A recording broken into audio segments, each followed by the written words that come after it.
Hi you guys, so today I have made some homemade chicken stock. I am going to show you how to pressure can chicken stock in our American pressure canner. So to begin, we have 2 cans of chicken stock here. This is super important. Step 1, we're just going to clean the rims of our jars with a little apple cider vinegar. This is going to allow a really strong seal on our jars when we go to pressure can. Step 2 is going to be just dropping the lids right onto the jars. This does require you to use brand new seals. It's really important for the safety of your canning process. You want to make sure that you're not going to create botulism for long-term storage. So we're going to seal these and hold them nice and tight with our lids. Moving onward, I'm going to show you how to operate the American pressure canner. So the first thing that you need to know about is the actual gauge itself. This is something that you're going to need to pay attention to when you're starting your canning process. The second thing is this little weight. This comes on and off. For right now, we're going to remove it, and I'll talk to you more about it in a little bit.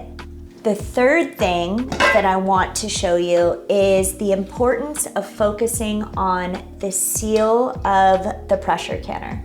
So what we're going to do is we're going to oil this, and it's going to create a nice strong seal around the base, and it'll also help us lift it on and off once we're done with the canning process. So this is just some nice oil. We're going to just go around the rim of the canner. Doesn't need to be a lot, but this will help form the seal for your canner. All right, so next up, we are going to pour the water into the canner. Essentially, you're looking for the water to come up about 3 inches on the jars when you drop them in.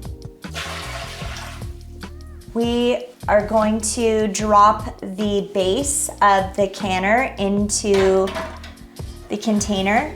You don't want your jars sitting on the base of the canner, so it's really important that you put something on there so that they're not directly on the metal.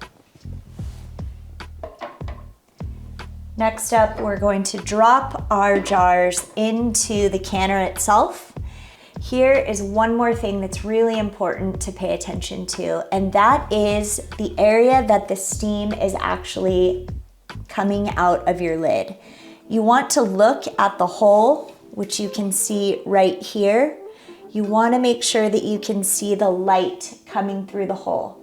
If you cannot see the light coming through the hole, you need to take a toothpick or something small and sharp and just poke it through so that it's clear. Next up, I'm going to show you how to put the lid onto the canner itself. We are going to pay attention to the arrow on the base and the arrow on the lid. They're going to match up. And you are going to look at the little hook and just hook it in. We're going to take the 2 opposing locks, and you're going to twist at the same time so that everything going around the lid is even. Now that our pressure canner is all set up, we are going to allow this to come to a boil. We're looking at a number 10 PSI on our pressure gauge, and this should take about 10 minutes. So we have our pressure canner that has been turned on and it's been coming up to boil. I have set the weight. As you can see, this is a little weight that we set on the pressure itself, and we have it set to 10. We are then going to set our timer for 25 minutes, and the cans are going to pressurize. So we have now allowed our chicken stock to cook for 25 minutes.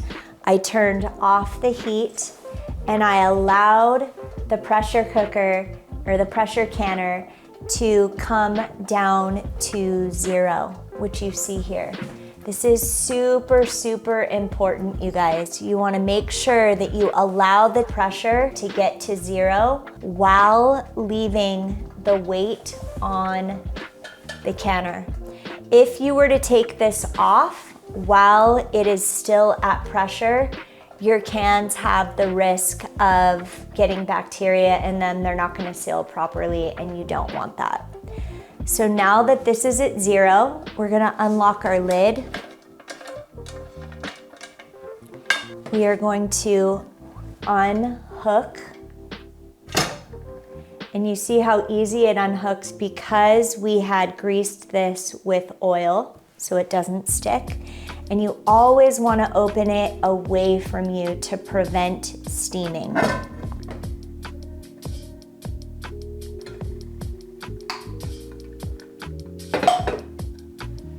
You can hear the sound of the pops.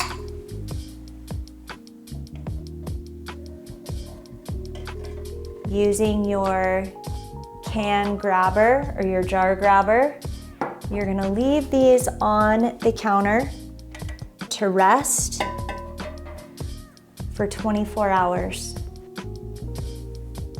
So here you go, you have homemade canned chicken stock.